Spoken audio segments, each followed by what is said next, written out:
Guys who want those debt questions also raised at the debates. Republican Senator Lindsey Graham and Independent Senator Joe Lieberman.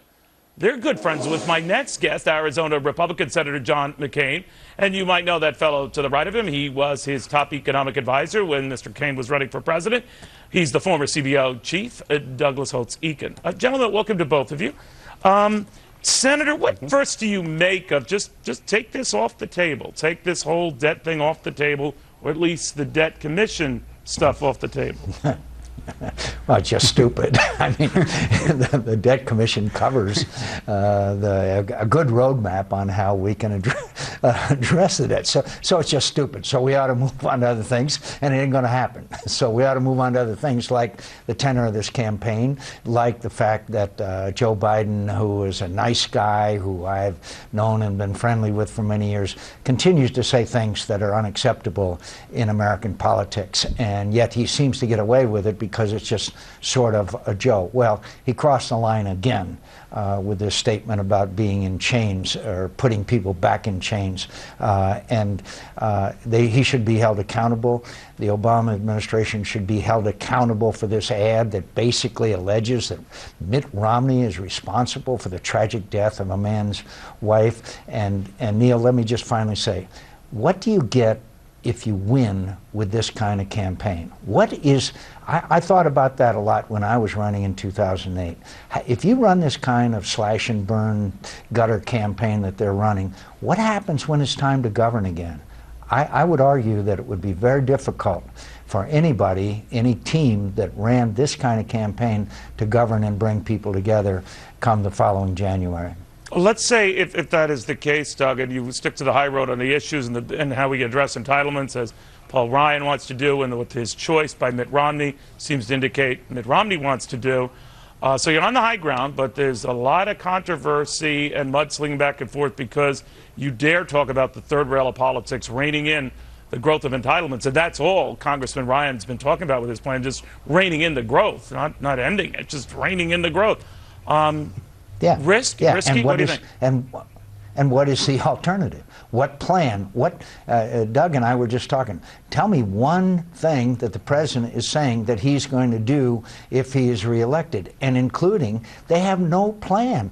2024 is the end of Medicare. That's the Medicare trustees. What is their plan to save Medicare? They have none. Only attack and show clips of somebody dumping grandma off a cliff. I mean, it's absolutely unbelievable. And I have to believe that between now and the next 90-some days, the American people are going to say, hey, what's going on here? What's their plan? They have none.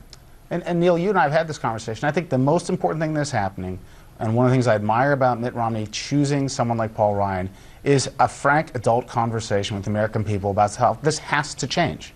It's not about politics. It's not about hijacking the debate. It's about the facts on the ground for something that's very important to Americans. And I would love to see a high-minded, principled discussion. We haven't seen that so far. But I think just by trying to have the discussion, they'll earn political points, and they'll also educate people about a real problem we face. And could I just mention one other thing about it? The First Amendment, when we were debating Obamacare, was mine, that said send the bill back to the committee and restore the then $500 billion that have been cut out of Medicare. Now, his people will say anything, but the fact is that's the congressional record, the amendment that said restore the $500 billion that was being cut in the first round of Obamacare. It was voted down by the Democrats overwhelmingly. 2 Democrats voted with us not to cut $500 billion in Medicare. By the way, Senator, on that point, and I do a couple of things on politics, if you don't mind, sir. Sure. A former top Bush official was quoted as saying, well, he admired the Paul Ryan choice by Mitt Romney, and that it would encourage this debate that both you and Doug want to see. It all but assured Mitt Romney will lose this fall. What did you think of that? Oh, come on. Look, you know, there's so many experts around as to what people should do and what they shouldn't do and what the outcome will be. This is an honest campaign that has decided to take on the major issues facing America, and that is unless we fix entitlements, unless we stop this unlimited, unending spending and debt, accumulation of debt that Obama administration would mean, you know, in the next 4 years after this 4 years, that we are going to have a bankrupt nation. And they want to have a conversation about it and how the American people need to address it, and the American people will, because they care about future generations as well as their own generation. So my answer is I strongly disagree. I think we can change this whole conversation around. All right, I was just wondering where you were coming from.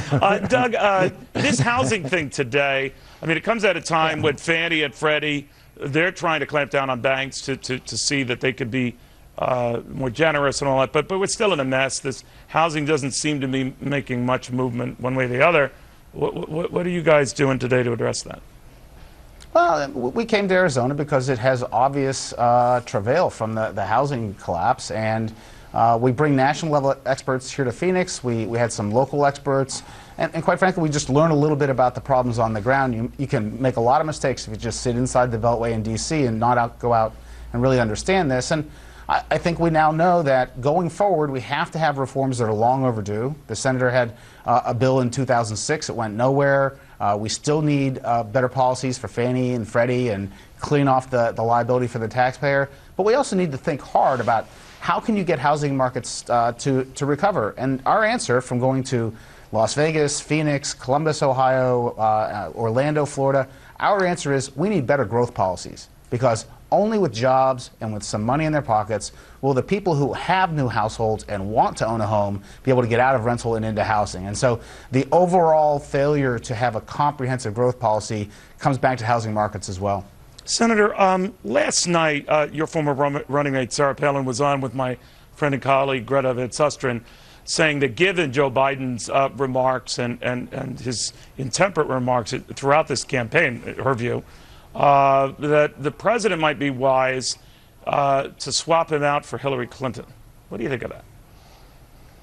I think he might be wise to do that, but it's not going to happen, obviously, for a whole variety of reasons, including the fact I'm not sure if I were Hillary Clinton I'd want to be on that team.